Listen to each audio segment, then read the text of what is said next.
Channel को subscribe करें और बेल आइकन को दबाना ना भूलें। हाँ, उनके यहाँ एक कमरा।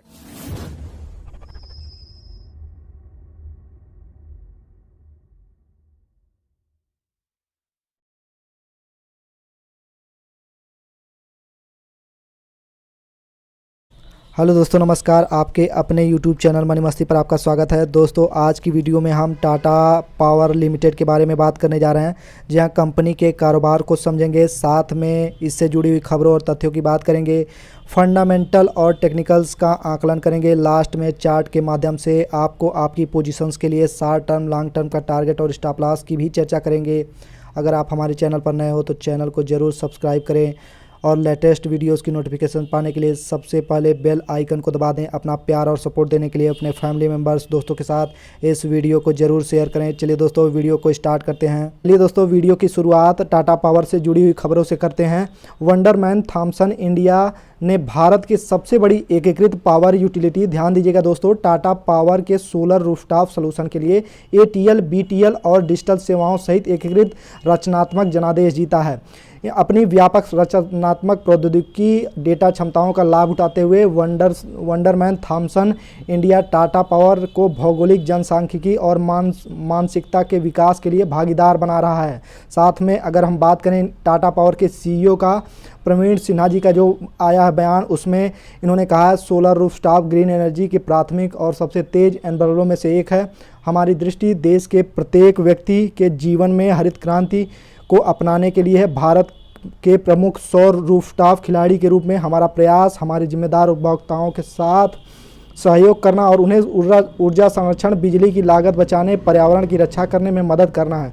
हमारे उत्पाद बिल्कुल शीर्ष श्रेणी के हैं और विभिन्न व्यक्तिगत आवश्यकताओं के अनुरूप इसे अनुकूलित किया जा सकता है। बहुत ही पॉजिटिव कमेंट्री है दोस्तों। इनका कहना है, अपने आगामी अभियानों के साथ हम सभी और सौर छत स्थापना के पर्यावरण और वाणिज्यिक लाभों के बारे में जागरूकता पैदा करना चाहते हैं। हम जब ग्राहक का सामना करने वाले व्यवसाय का निर्माण करते हैं तो हमें बोर्ड पर वंडरमैन थॉमसन की तरह मजबूत संचार साझेदार होने की खुशी है। कितनी पॉजिटिव कमेंट्री है दोस्तों इस डील को लेकर। मैं बात करूंगा वंडरमैन के अध्यक्ष का क्या कहना है, तो उन्होंने पॉजिटिव कमेंट्री उनकी तरफ से भी आया, अच्छा है, ऊर्जा भविष्य है, हमें बेहद खुशी है और गर्व है कि हम देश के एक अस्थायी भविष्य बनाने में टाटा पावर की भागीदारी कर रहे हैं। हमें टाटा पावर के रणनीतिक व्यवसाय उद्देश्यों को प्राप्त करने में हम इनकी मदद करेंगे, ब्रांड का पुनर्गठन करेंगे, उपभोक्ताओं के लिए प्रासंगिकता बनाएंगे। यह अवसर बहुत बड़ा है और आगे की रोमांचक यात्रा के लिए तत्पर हैं, क्योंकि हम मेन लाइन डिजिटल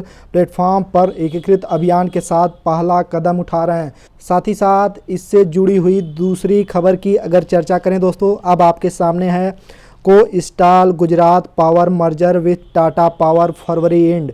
जी हाँ दोस्तों, इस हेडलाइन को या इस खबर पर भी आपकी नज़र होनी चाहिए। अन्य खबरों की तरफ आगे बढ़ें तो आपको ज़रूर नहीं भूलना चाहिए कि ट्रांसफार्मिंग टाटा, जी हाँ, चेयरमैन एन चंद्रशेखरन के बारे में इस समय जो रिपोर्ट निकल रही है दोस्तों, वो काफ़ी पॉजिटिव है। साथ में इन सभी खबरों का कितना असर शेयर प्राइस पर होगा, इसकी चर्चा हम आगे करेंगे। दोस्तों, अब आपके सामने टाटा पावर का प्रीवियस कारोबार है, जिसमें प्रीवियस का क्लोज 91 रुपये 1.93% की गिरावट देखी जा रही है। प्रीवियस डे का क्लोज देखें 93.10 का था, ओपन 93.40 का हुआ, हाई 94.85 का लगाया, लो 89.35 का लगा। दोस्तों, अगर हम क्लोजिंग की बात करें तो वह लो के निश्चित रूप से करीब में क्लोजिंग हुआ है, तो एक वीक क्लोजिंग। लेकिन आपको नहीं भूलना चाहिए कि निफ्टी में भी गिरावट देखने को मिली है।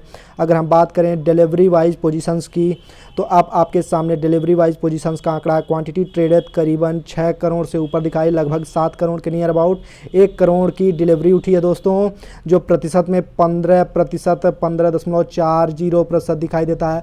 चलिए अब हम बड़ी डिलीवरी का फिगर चेक कर लेते हैं दोस्तों। वहीं डिलीवरी का आंकड़ा रखें तो 1 फरवरी से 19 फरवरी तक का आंकड़ा है दोस्तों। नीले कलर की लाइंस जो आप देख रहे हो वो NSE प्लस BSE का डिलीवरी वॉल्यूम है। साथ में गुलाबी कलर की लाइंस जो आप देख रहे हो वो NSE प्लस BSE का डिलीवरी वॉल्यूम परसेंटेज। अगर हम बात करें दोस्तों 1 फरवरी से 10 फरवरी तक की, तो आपको 4 फरवरी, 5 फरवरी, 9 फरवरी में काफ़ी अच्छा वॉल्यूम देखने को मिला है। साथ में 16 फरवरी, 19 फरवरी को भी देखने को मिला है दोस्तों।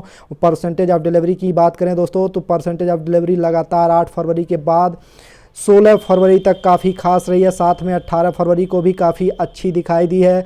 चलिए दोस्तों, हम अब आगे बढ़ते हैं। अब कारोबार की शुरुआत करते हैं। रेस्ट ऑफ द वर्ल्ड से इनका रेवेन्यू 1% दिखाई पड़ता है।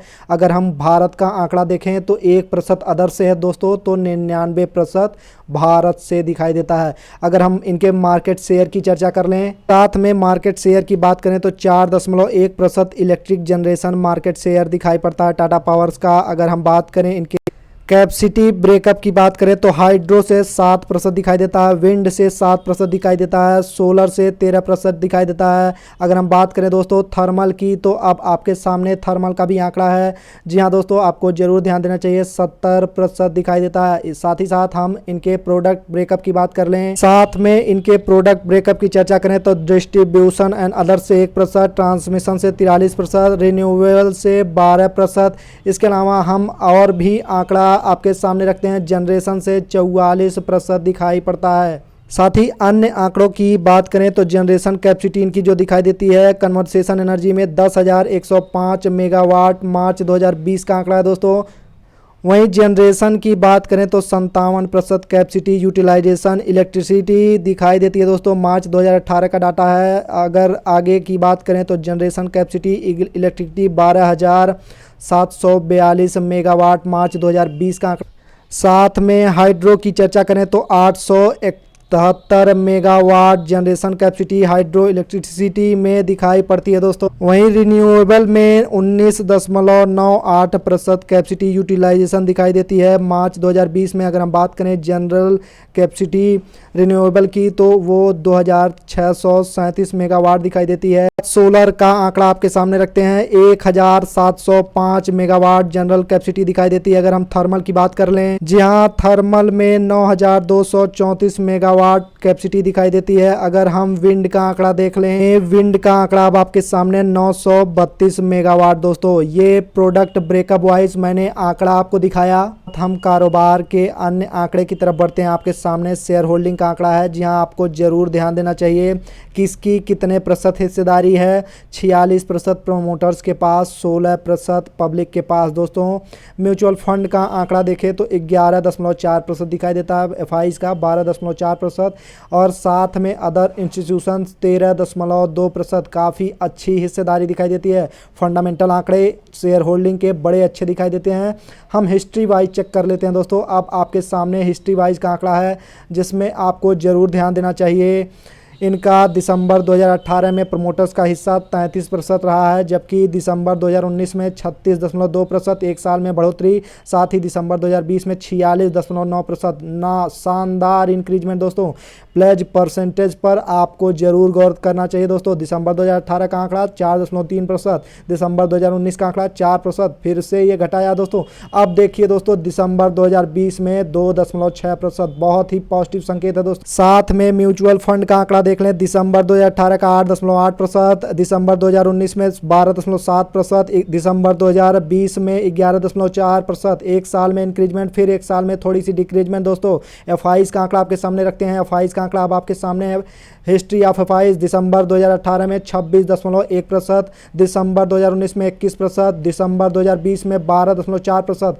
इन्होंने घटाया दोस्तों, एफआईज ने घटाया, प्रमोटर्स ने अपनी हिस्सेदारी को बढ़ाया। बहुत ही पॉजिटिव संकेत है दोस्तों कंपनी के लिए। चलिए दोस्तों, अब हम कारोबार के आंकड़े की तरफ बढ़ते हैं। पहली नज़र में कंपनी का figure, market cap 29,110 crore, stock की पी 24.5 पर दोस्तों। साथ में इंडस्ट्री की पी की बात करें तो अब आपके सामने इंडस्ट्री की पी का आंकड़ा है 16.6%। अगर हम बात करें इनके इंटरप्राइज वैल्यू की तो 68,569 करोड़ पर दिखाई देता है। साथ में प्राइस टू बुक वैल्यू का आंकड़ा देखें तो 1.34% पर दिखाई देता है। तो क्या आपको लगता है कि ये कंपनी महंगी कंपनी है? साथ में इसके बड़े फिगर्स की तरफ हम बढ़ते हैं। वहीं कंपाउंडेड सेल्स ग्रोथ का आंकड़ा रखें तो 10 साल का 4%, 5 साल का -3, 3 साल का 2%, ट्रेलिंग 12 मंथ का -3%। अगर हम प्रॉफिट ग्रोथ की बात करें तो कंपाउंडेड प्रॉफिट ग्रोथ आपके सामने 10 साल का -17%, 5 साल का -5%, 3 साल का -39%, ट्रेडिंग 12 मंथ का 4%। अगर हम बात करें स्टॉक प्राइस CAGR की कंपाउंडेड एनुअल ग्रोथ रिटर्न तो 10 साल का -2%, 5 साल का 9%, 3 साल का 2%, 1 साल का 77% दिखाई देता है। काफ़ी अच्छा रिटर्न कंपाउंडेड एनुअल ग्रोथ पर। अगर हम बात करें रिटर्न ऑन इक्विटी का पैमाना तो 10 साल का 3%, 5 साल का 4%, 3 साल का 2%, लास्ट ईयर का 2%।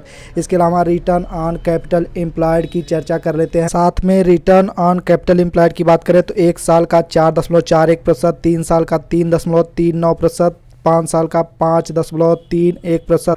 चलिए दोस्तों, हम अब फंडामेंटल के महत्वपूर्ण आंकड़े की तरफ बढ़ते हैं। नेट सेल्स का आपके सामने फिगर है जिसमें सितंबर क्वार्टर में काफ़ी अच्छा जंप देखने को मिला था। लगातार 8 क्वार्टर्स का सबसे हाईएस्ट सेल्स देखने को मिला है। इसके अलावा अगर हम बात करें दिसंबर क्वार्टर की, कई क्वार्टर से ऊपर दिखाई देता है। अगर हम बात करें ईबिटा की चर्चा करें तो यह 1892 करोड़ का दिखाई देता है दिसंबर क्वार्टर में। साथ में सितंबर क्वार्टर में 2124 करोड़ का दिखाई पड़ता है, जो लगता है 9 क्वार्टर्स का सबसे हाईएस्ट पिछले 2 क्वार्टर्स में देखा जा सकता है। कंसोलिडेटेड नेट प्रॉफिट का आंकड़ा देखें तो दिसंबर 2020 में 248 करोड़ पर, इसके अलावा सितंबर 2020 में 280 करोड़ पर। ये भी काफ़ी अच्छा इंक्रीजमेंट इसमें भी दिखाई देती है। अगर हम बात कर लें EPS की, अब आपके सामने अर्निंग पर शेयर मार्च 2017 से लेकर दिसंबर 2020 तक का आंकड़ा है। मुझे लगता है अर्निंग पर शेयर मार्च 2017 से अब मार्च 2020 से भी एबव दिखाई दे सकती है, क्योंकि ये दिसंबर 2020 तक का आंकड़ा है। इसके अलावा ऑपरेटिंग प्रॉफिट मार्जिन की चर्चा करें तो 23.03 दिसंबर 2020 का आंकड़ा, सितंबर 2020 का आंकड़ा अगर हम देखें तो 24.14 गिरावट देखने को मिली है quarter on quarter. Annual quarter की चर्चा कर ले तो 25.53 पर दिखाई देता है, जबकि दिसंबर क्वार्टर में 23.03 रहा। एनुअल क्वार्टर में भी गिरावट देखने को मिली है। तो दोस्तों, अब हम रिजल्ट की समरी देख लेते हैं। नेट सेल्स में change quarter on quarter, December quarter से सितंबर क्वार्टर की अगर हम तुलना करें तो 8% की डिक्लाइन देखने को मिली है। साथ में कंसोलिडेटेड नेट प्रॉफिट में 11% गिरावट देखने को मिली है। वहीं अगर हम एनुअल क्वार्टर की चर्चा करें दिसंबर 2020 की तुलना दिसंबर 2019 से, तो नेट सेल्स में 7% की जंप देखने को मिली है। साथ में कंसोलिडेटेड नेट प्रॉफिट का आंकड़ा 27% इंक्रीज किया है। दोस्तों, ये था फंडामेंटल और टेक्निकल का आंकड़ा। अब हम सीधे चार्ट की तरफ बढ़ते हैं। जी हाँ दोस्तों, अब आपके सामने टाटा पावर का चार्ट है। 1 डे का टाइम फ्रेम ये सिलेक्ट हुआ है। अगर मैं कैंडलस्टिक की बात करूं तो कैंडलस्टिक जो दिखाई दे रही है वो एक बेयरिश कैंडलस्टिक है। साथ में वॉल्यूम का फिगर और MACD का आंकड़ा भी आपको न्यूट्रल टू नेगेटिव ही दिखाई देता है। अगर हम 1 वीक का पैरामीटर चर्चा करें तो 1 वीक का पैरामीटर भी आपके सामने जो कैंडलस्टिक दिखाई दे रही है वो ना ही बेयरिश है ना बुलिश है। साथ ही साथ वॉल्यूम की चर्चा करें तो इसमें काफ़ी अच्छा जंप देखने को मिला पिछले कुछ सेशन से। RSI भी काफ़ी बेहतर बना हुआ है। साथ ही मंथली पैरामीटर की चर्चा करें तो जो कैंडलस्टिक आप देख रहे हो वो शानदार कैंडलस्टिक है, ट्रेंड लाइन में ट्रेड कर रहा है। अगर मैं देखूं टाटा पावर की बात करूं वॉल्यूम की तो शानदार मंथली चार्ट पर देखने को मिला है। इसके अलावा MACD का भी आंकड़ा काफ़ी शानदार है। साथ में RSI का सिग्नल भी पॉजिटिव बना हुआ है। तो दोस्तों, अब हम बात करें शॉर्ट टर्म मेंबर्स के लिए टारगेट और स्टॉप लॉस की। मुझे लगता है आपको एक टारगेट रखना चाहिए। पहला टारगेट आपके सामने है 96 रुपये का, साथ में 99 रुपये तक देखने को मिल सकते हैं टाटा पावर्स में। अगर आप बात करेंगे स्टॉप लॉस की तो स्टॉप लॉस मुझे लगता है आपको लगाना चाहिए 84 के नियर अबाउट, 84-85 के रेंज में। साथ में अगर लॉन्ग टर्म मेंबर्स की बात करें तो लॉन्ग टर्म मेंबर्स को निश्चित रूप से अपनी SIP बरकरार रखनी चाहिए टाटा पावर में। बात करेंगे टारगेट की तो टारगेट में आपको लॉन्ग टर्म में देखने को 150 तक देखने को मिल सकता है। दोस्तों, आपको अपनी SIP तब तक बरकरार रखनी है जब तक कि इसका ट्रेंड नेगेटिव की तरफ नहीं हो जाता। तो दोस्तों, वीडियो के माध्यम से हमने टाटा पावर के फंडामेंटल आंकड़ों को देखा, साथ में टेक्निकल्स पैरामीटर की भी चर्चा करी। मिलते हैं अगली वीडियो में इससे बड़ी रिपोर्ट लेकर। अभी तक हमारे साथ बने रहने के लिए, हमारा वीडियो अंत तक देखने के लिए आपका बहुत बहुत धन्यवाद। जय हिंद।